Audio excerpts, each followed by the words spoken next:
नमस्कार मित्रांनो, आज आपण बोलणार आहोत सोलापूर जिल्ह्यातील कार्यकर्त्यांच्या मनातील आदराचे प्रतीक आणि आपल्या संघर्षातून उभे राहिलेले लोकप्रिय नेते महेश भोसले यांच्याबद्दल.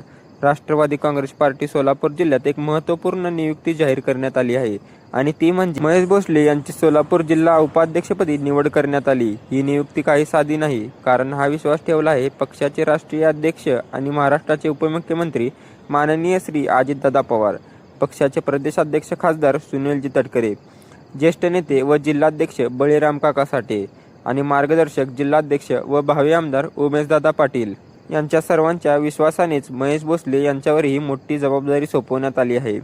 सामान्य कार्यकर्त्यापासून सुरुवात करून जिल्हा उपाध्यक्षपदी पोहोचणे ही एक मोठी प्रेरणादायी कामगिरी आहे.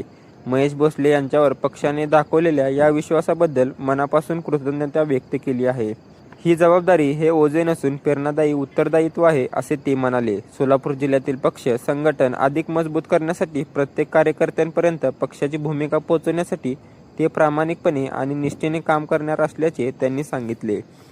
आपल्या सर्वांच्या प्रेम, विश्वास आणि सहकार्यामुळेच आज मी येथे आहे. हे सहकार्य असेच कायम राहू द्या, असा भावनिक संदेश महेश भोसले यांनी कार्यकर्त्यांना दिला. व्हिडिओला लाईक, शेअर आणि सबस्क्राईब करायला विसरू नका. धन्यवाद.